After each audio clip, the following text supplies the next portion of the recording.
À son réveil, après les traditionnelles salutations matinales aux membres de la famille, Mariam Abba peut désormais vaquer à ses occupations.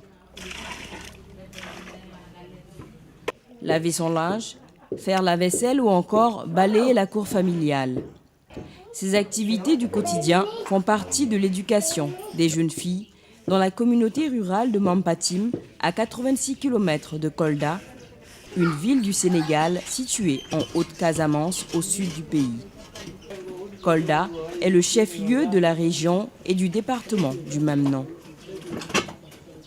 Comme toutes les petites filles, Mariama participe aux tâches ménagères aux côtés des femmes de la maison et plus particulièrement de sa mère qui lui apprend cette matinée la préparation du fouti, le plat traditionnel de cette ethnie Peul du Sénégal.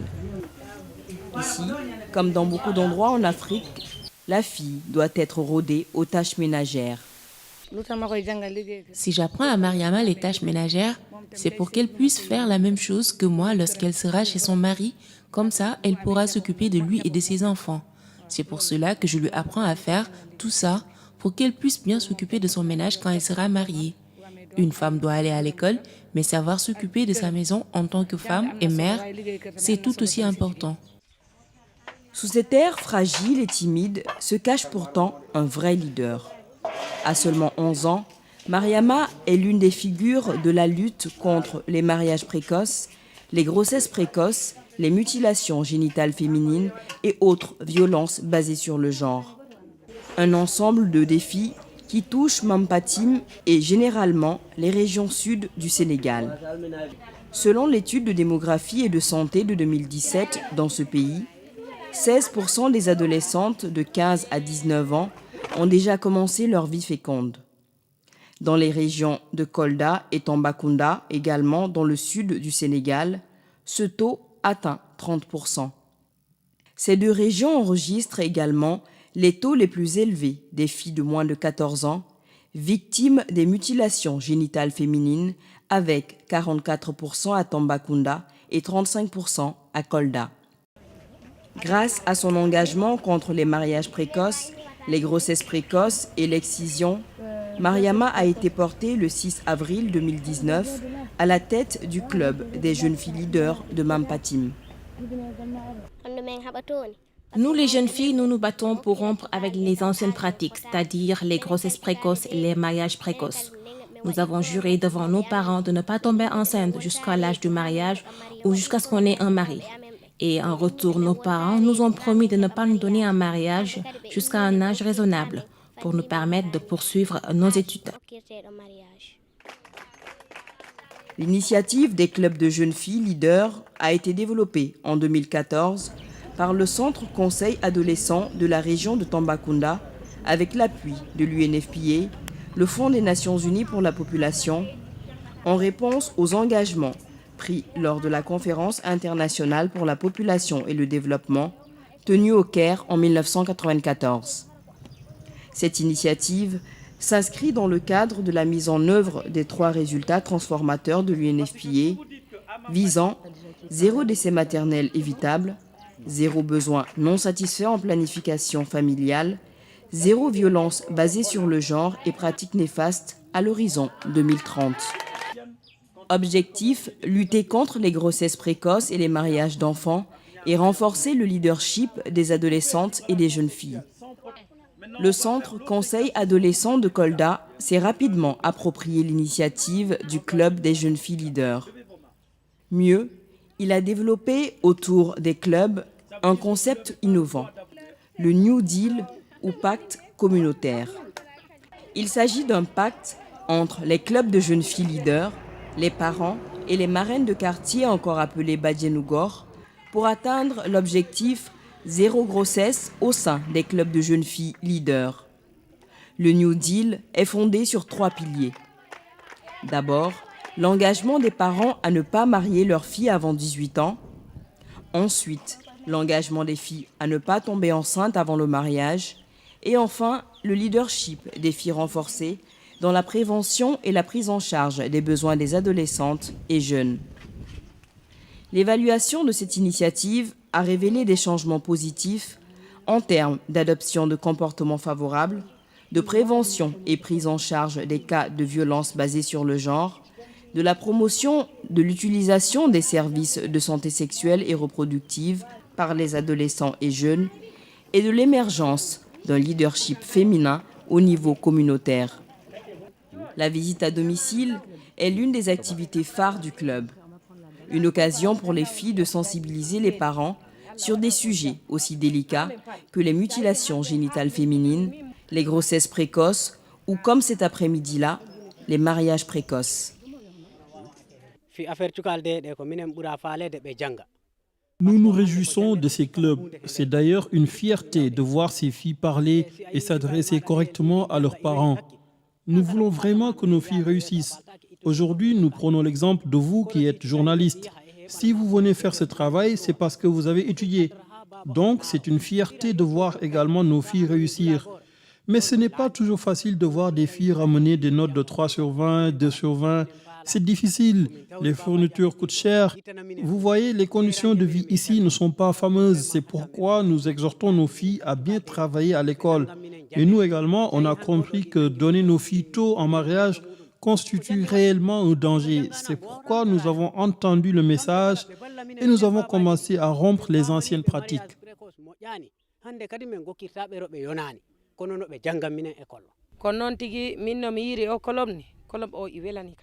En tant que mère de famille, nous apprécions énormément l'existence de ces clubs de jeunes filles leaders. Ma fille est venue me voir pour me dire « Maman, les autres filles sont en réunion. Moi aussi, j'aimerais participer à ces réunions et à toutes les activités qu'elles mènent. » Depuis ce jour, elle a cherché des renseignements un peu partout pour savoir exactement le rôle de ces clubs. Là, elle a vu que c'est important et elle a vu que ces filles-là sont en train de s'occuper d'elles-mêmes d'abord, mais aussi des autres. Aujourd'hui, c'est une fierté de les voir circuler dans les ruelles et dans les maisons pour sensibiliser. Donc, dès l'année prochaine, je vais aller rencontrer toutes les mamans du village pour les inviter à faire adhérer leurs filles au club. En classe de CM2 cette année, Mariama mène ses visites de sensibilisation tous les dimanches depuis plusieurs mois. Elle est aujourd'hui une fierté pour ses parents.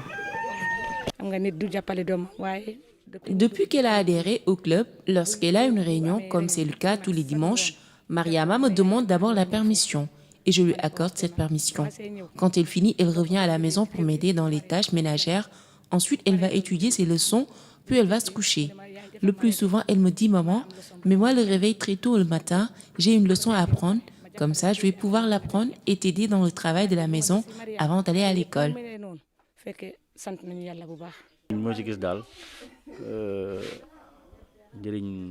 Je vois de nombreux bénéfices à l'intégration de ma fille au club de jeunes filles leaders.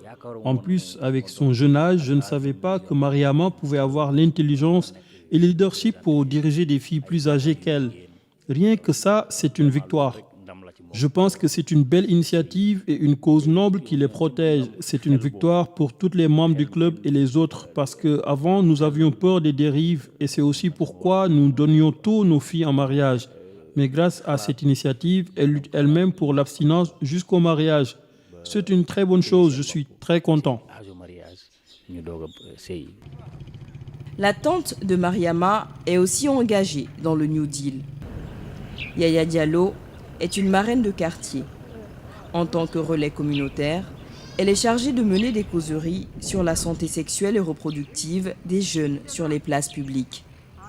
Elle anime aussi des émissions sur les mutilations génitales féminines, les mariages et grossesses précoces notamment. Ce jour-là, c'est dans une salle à peine éclairée qu'elle enregistre son émission. La raison, une coupure de courant. Mais la cause à défendre vaut bien des sacrifices. J'anime des émissions à la radio, des émissions qui parlent de bon voisinage. Et aujourd'hui, tout ce que font ces filles, c'est un rapport avec le bon voisinage. Elles sont dans des quartiers où nombreuses parmi elles sont victimes de violences faites aux femmes. Mais également, d'autres sont aussi victimes de leurs parents, de leurs mamans. Et c'est pourquoi ce qu'elles font entre dans le cadre de ce que nous, les marraines de quartier, nous faisons. Et c'est pourquoi, vu leur engagement, vu les activités qu'elles sont en train de mener, nous les remercions et nous ne cesserons de les remercier. Aujourd'hui, je peux dire qu'elles ont pris nos places Nous, en tant que maman, nous pouvons avoir l'esprit tranquille parce qu'elles sont en train d'abattre un important travail dans les quartiers et surtout dans cette zone rurale. Parce qu'auparavant, il y avait une incompréhension de la part des parents. Mais aujourd'hui, on commence à comprendre la réalité des choses. Grâce au New Deal, les jeunes filles ont la possibilité de rester à l'école, mais également d'y exceller. Et dans ce domaine, c'est la commune de Dabo, située à 50 km de Kolda, qui remporte la palme. En effet, toutes les membres du club sont passées en classe supérieure et celles qui passaient leur brevet de fin d'études moyennes, au nombre de 18, l'ont réussi. Le club des jeunes filles leaders de Dabo s'est aussi distingué par des campagnes telles que « Touche pas à ma sœur » pour l'abandon des mutilations génitales féminines.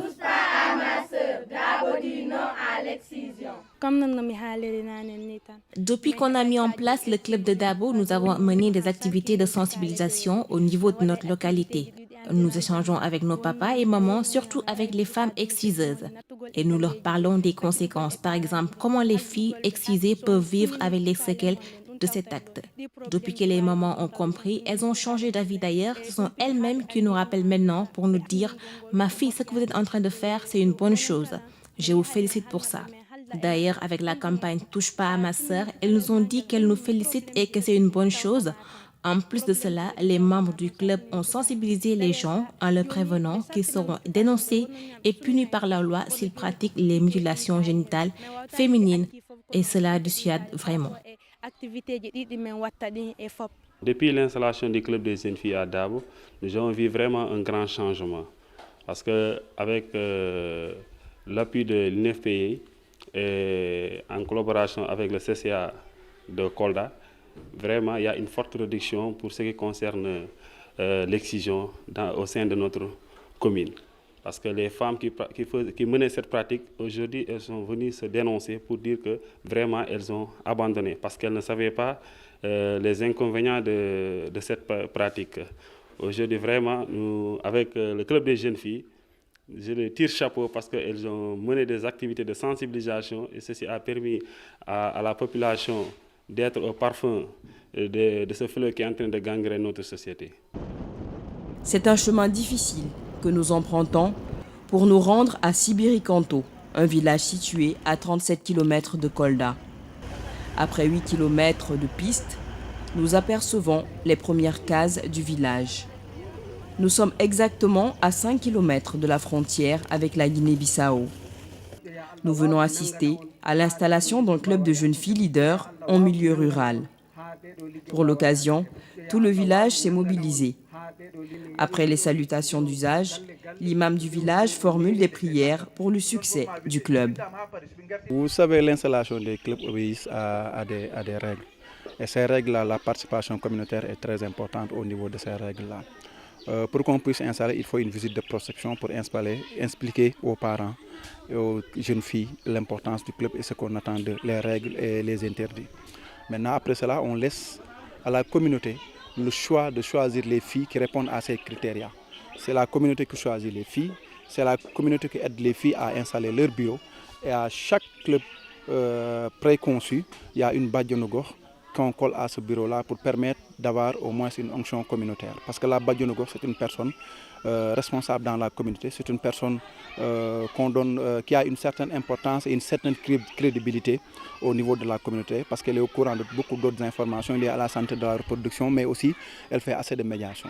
Donc la badjonogor qui encadre les jeunes filles de la communauté, c'est la maman des autres filles à la place de leur mère. La première étape de l'installation d'un club de jeunes filles leaders commence par les visites à domicile en petits groupes pour recueillir des informations auprès des parents.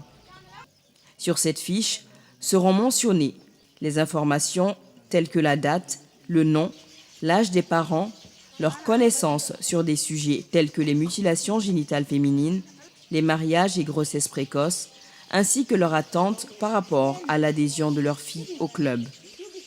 Ensuite, sur la place du village, l'étape de la restitution et des échanges entre les parents et les enfants pour créer un lien de communication, briser les tabous et mettre en exergue l'attente des uns et des autres par rapport au club. L'installation se fait par les parents, par la communauté. Nous, on ne vient que mettre le dispositif. Et maintenant, le travail communautaire va continuer. L'administration du club, c'est la communauté.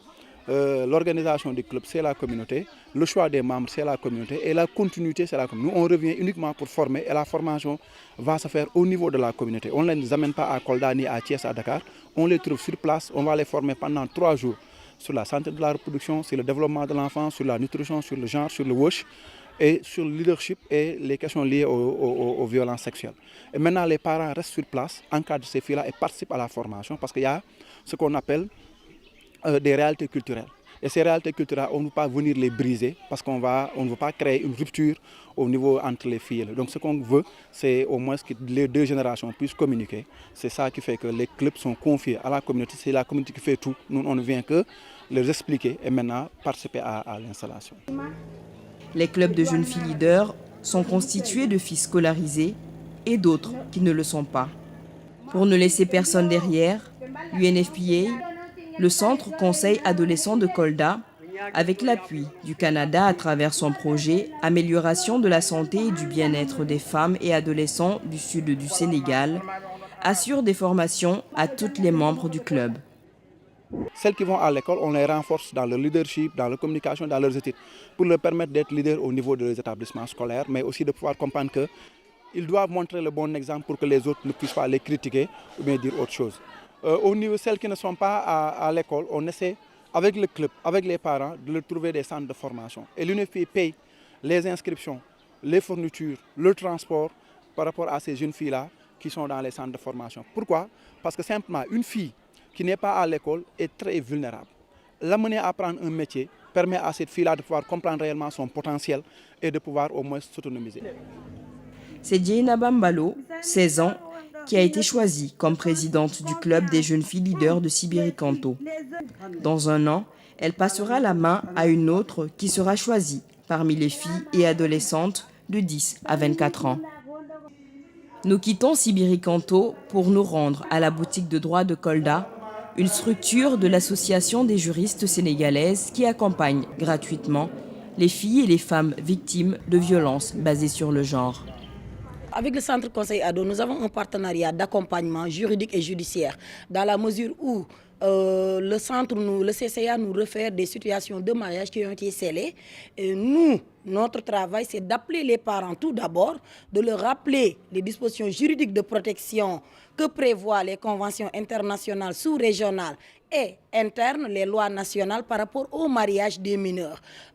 Nous accompagnons aussi les clubs de jeunes filles et pères éducateurs, comme il y a les nouvelles masculinités. C'est important que les hommes puissent être associés, les jeunes puissent être associés au combat. Raison pour laquelle nous accompagnons les clubs de jeunes filles à porter leur propre combat, à connaître leurs droits, et à œuvrer pour l'effectivité de leurs droits afin de refuser ces mariages. Nous rappelons aussi les dispositions juridiques si nécessaire. Il nous arrive de saisir le juge ou le procureur qui est le maître des poursuites afin que l'action publique puisse être déclenchée. Il peut arriver des cas où les médiations échouent à notre niveau. Dans raison pour laquelle nous référons au niveau des juridictions compétentes afin que la loi puisse être appliquée dans toute sa rigueur. Josiane Biaye, âgée de 22 ans, travaille depuis 1 mois comme contractuelle à la poste de Kolda. Pendant 1 an et demi, son travail consistera à payer des bourses de sécurité familiale. C'est la mairie de Kolda qui lui a trouvé ce travail pour encourager l'initiative des clubs de jeunes filles leaders. Depuis que j'ai adhéré aux clubs, j'ai commencé à voyager et à parler afin que les gens puissent m'entendre et à protéger mes sœurs. Donc c'est de là que monsieur le maire de la commune de Kolda a eu cette confiance en nous, les clubs de jeunes filles, je ne sais pas personnellement, mais a eu à me choisir pour venir ici travailler au niveau de ce poste.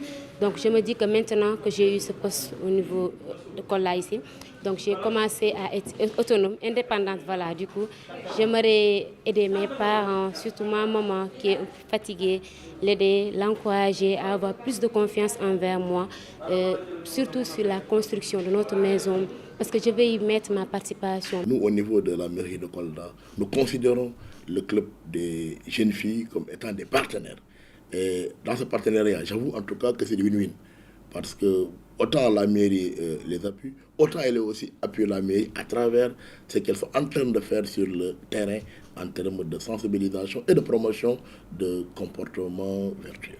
Donc, c'est de vous dire en tout cas toute la satisfaction que nous avons des clubs de jeunes filles.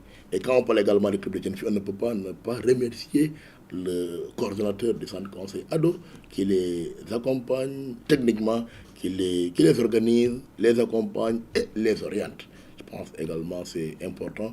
En l'occurrence, notre ami et frère, qui est également au conseil du maire sur les questions de jeunesse, étant lui-même issu de ce secteur-là et patron en même temps de ce secteur au niveau de Kolda. Grâce à l'UNFPA, un autre membre des clubs de jeunes filles leaders, Gundoba, âgé de 18 ans, bénéficie d'une formation de 3 ans en mécanique automobile au CRFP, le Centre régional de formation professionnelle de Kolda. Ces cours se déroulent uniquement en matinée. Elle gagne déjà sa vie grâce à des dépannages qu'elle effectue sur les routes ou au niveau du garage où elle travaille à mi-temps.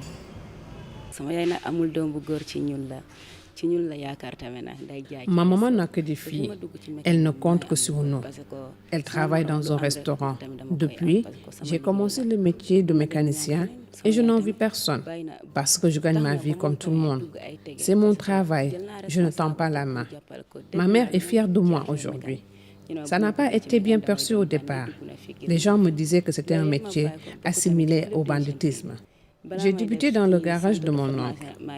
Monsieur Si, du centre conseil adolescent, m'a amené faire cette formation. Depuis, tout va bien.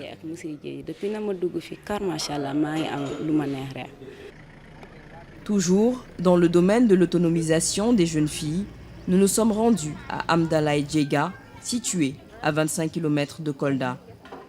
La présidente du club des jeunes filles leaders de ce village nous fait visiter le champ de haricots du club.